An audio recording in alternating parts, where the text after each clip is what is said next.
Dear students, you are most welcome in your YouTube channel Darsh English classes. आप सभी प्रिय विद्यार्थियों का दर्श इंग्लिश क्लासेस में हार्दिक स्वागत है। जैसा कि आप अपने स्क्रीन पर देख सकते हैं, आज हम ट्रांसफॉर्मेशन से संबंधित चर्चा करेंगे और जहां हम इस पर्टिकुलर टॉपिक के 7वें पार्ट में पहुंच चुके हैं और इस पर्टिकुलर पार्ट में हम पार्ट्स ऑफ स्पीच को आपस में इंटरचेंज करना सीखेंगे, अर्थात आपस में परिवर्तन करने का रूल जानने का प्रयास करेंगे। मेरे प्रिय विद्यार्थियों, इससे पहले हमने इस पर्टिकुलर टॉपिक के 6 वीडियोज अपलोड कर रखे हैं, जिसे आप अपने डिस्क्रिप्शन से एक्सेस कर सकते हैं। आपको डिस्क्रिप्शन बॉक्स में उन सारे वीडियोज के लिंक प्राप्त हो जाएंगे, आप चाहें तो वहां से एक्सेस कर सकते हैं। Now let's start the video. Interchange of parts of speech, अर्थात एक पार्ट्स ऑफ स्पीच को दूसरे पार्ट्स ऑफ स्पीच में बदल करके सेंटेंस को कैसे इंटरचेंज किया जाता है, उसकी चर्चा हम इस पर्टिकुलर वीडियो में करने का प्रयास करेंगे। Following parts of speech can be changed in one another place, अर्थात निम्नलिखित पार्ट्स ऑफ स्पीच, जैसा कि आपको ज्ञात होगा टोटल 8 पार्ट्स ऑफ स्पीच होते हैं, जिनमें हमने केवल 5 पार्ट्स ऑफ स्पीच की चर्चा यहाँ किया है और बाकी जो 4 पार्ट्स ऑफ स्पीच की केवल चर्चा हम यहाँ करेंगे और बाकी जो 4 आपके बच गए उनकी हम आपस में इंटरचेंजिंग नहीं कर सकते हैं, इस वजह से हम उनकी चर्चा यहाँ नहीं करेंगे।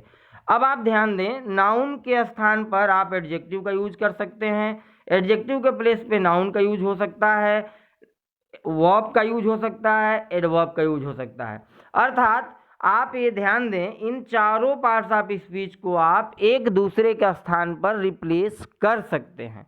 इस पर्टिकुलर टाइप्स के जो प्रश्न होते हैं, इनसे अक्सर किसी कंपटीशन एग्जामिनेशन में या किसी बोर्ड एग्जामिनेशन में 1 या 2 नंबर के प्रश्न पूछ लिए जाते हैं, इसलिए इसकी जानकारी आपको होनी चाहिए। अब आप स्टार्ट करते हैं, कुछ एग्जाम्पल्स की सहायता से इनको समझने का प्रयास करेंगे। ही सक्सीडेड इन हिज अटेम्प्ट। अब आप यहाँ ध्यान दें मेरे प्रिय विद्यार्थियों, यहाँ सक्सीडेड का जो इस्तेमाल हुआ है ये वर्ब के रूप में इस्तेमाल हुआ है। अब आप इसे नाउन की सहायता से अगर चेंज करना चाहें तो आपको लिखना होगा he got success in his attempt. अब आप यहाँ ध्यान दें, ये जो सक्सेस वर्ड है ये एक नाउन है। थर्ड एग्जाम्पल को आप ध्यान से देखें, he was successful in his attempt. यहाँ सक्सेसफुल जो वर्ड है ये एक एडजेक्टिव है। नेक्स्ट आप ध्यान दें, ही सक्सेसफुली मेड हीज अटेम्प्ट। यहाँ सक्सेसफुली जो वर्ड है ये एक एडवर्ब है। अब आपको ये ज्ञात हो चुका यहाँ कि हमने वर्ब को नाउन में, नाउन को एडजेक्टिव में, एडजेक्टिव को एडवर्ब में चेंज किया, अर्थात इन चारों पार्ट्स ऑफ स्पीच को आपस में चेंज किया जा सकता है। जैसा आपको रिक्वायरमेंट हो वैसा आप इसे यूज कर सकते हैं।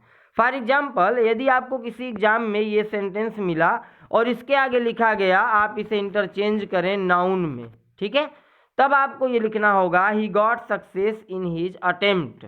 या मान लीजिए आपको ये सेंटेंस मिला he got success in his attempt और इसके आगे यहाँ लिख दिया गया वर्ब, अर्थात आप इसे वर्ब में चेंज करिए, तब आपको लिखना होगा ही सक्सीडेड इन हिज अटेम्प्ट, जैसा कि आपको दिख रहा है।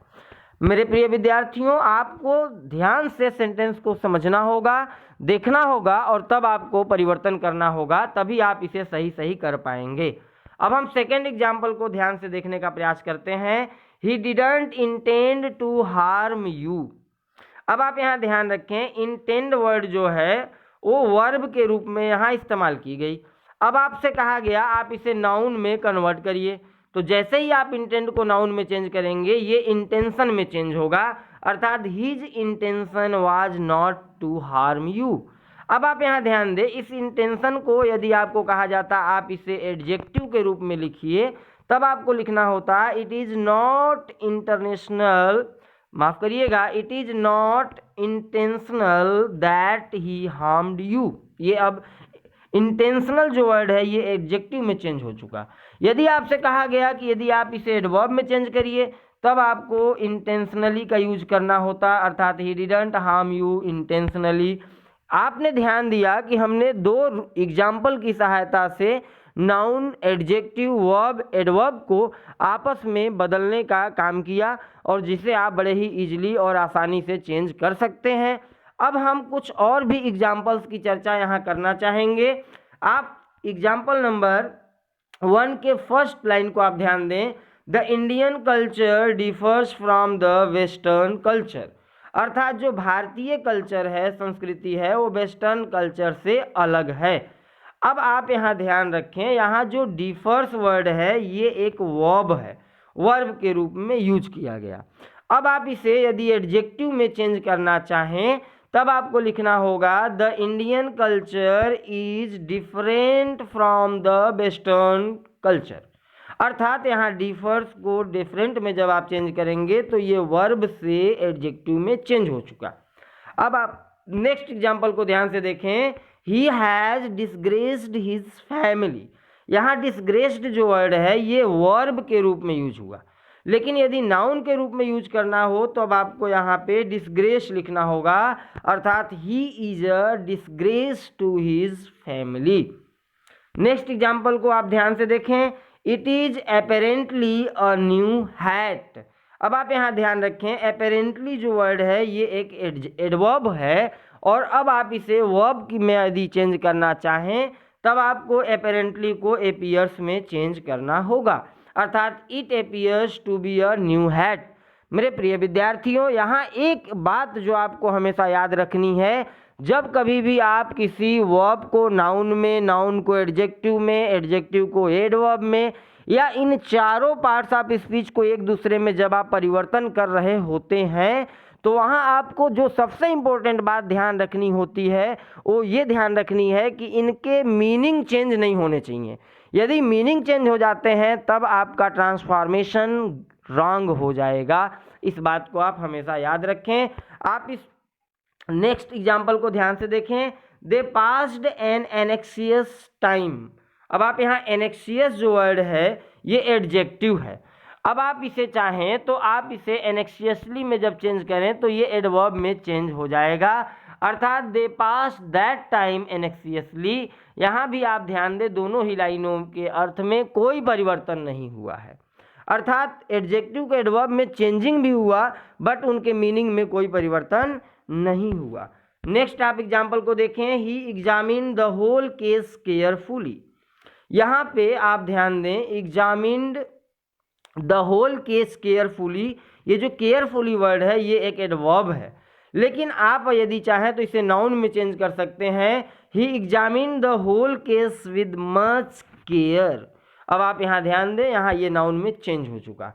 नेक्स्ट एग्जाम्पल को देखें। It is quite evident that he has been insulted, अब आप यहाँ ध्यान रखें, ये जो इविडेंट वर्ड है आप इसे एडजेक्टिव के रूप में यहाँ यूज कर रहे हैं, लेकिन नीचे आप ध्यान दें, सेकंड जो लाइन दिख रही है, evidently he has been insulted, अर्थात यहाँ जो इविडेंटली वर्ड है ये अब एक एडवर्ब में चेंज हो चुका है।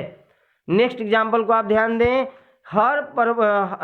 ही promised his support to the motion, अब आप यहाँ ध्यान रखें, ये जो आपको यहाँ वर्ड मिला है, ये जो सपोर्ट है ये एक नाउन के रूप में यूज हुआ है, लेकिन ही प्रॉमिस्ड टू सपोर्ट, यहाँ 2 + V1 यूज हुआ, अर्थात ये सपोर्ट अब नाउन से वर्ब में चेंज हो चुका है।